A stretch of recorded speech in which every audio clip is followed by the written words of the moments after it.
As I was previously discussing, an article that was utilized in the annotated bibliography spoke about changes in the family subsystem and explained how adolescents' developmental transitions may have implications that extend beyond their own experiences and connect to changes in other family subsystems.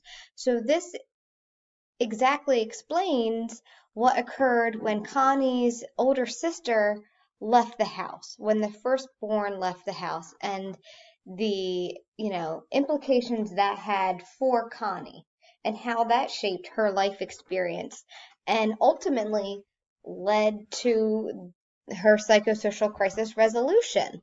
Um, Another another factor that impacted that were the dynamics of her interparental relationships. So, because Connie had always seen her parents to have such a strong marriage and relationship, and her grandparents and all her family on both her father and her mother's side, um, she too wanted to have that marriage, but she also saw the love that her parents had for each other, and she wanted um, that same type of love. And that can be explained in another article used within the annotated bibliography. And it stated how developmental experiences in the family, personality, and relationship cognitions in the form of beliefs and attitudes about marriage when examining relationship functioning. Now, another theory that I want to discuss is the social learning theory. So, according to our Rogers text, this explains that people are active agents in their learning. So, individuals are able to process information and make decisions based off of outcomes of previous actions or of the actions of others. Um, a great example that of something that occurs during social learning theory is modeling. So, an example of how this applies to Connie's life and development was modeling the interparental relationships between her parents. Um, because she did see that her parents had such a strong marriage and relationship, she wanted to model that same behavior. Another important element is the self efficacy. Now, self-efficacy is perform a task successfully.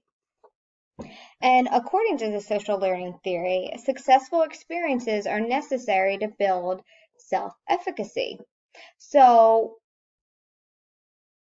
the reason I think this theory can apply to Connie's development because um, it doesn't believe that people are passive agents in their environment, which is exactly what Connie isn't. She doesn't sit back and allow things to happen to her.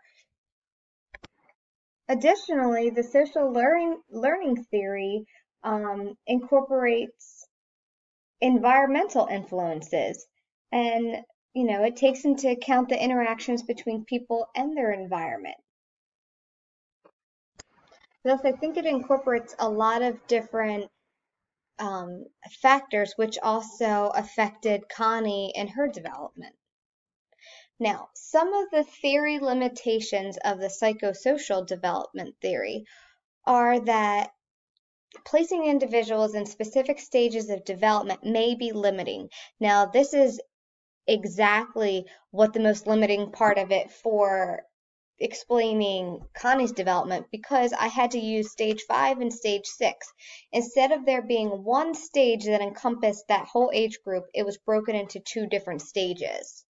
So, according to our Rogers text, trying to place people in a particular stage based on their age can be problematic, which was observed in this interview.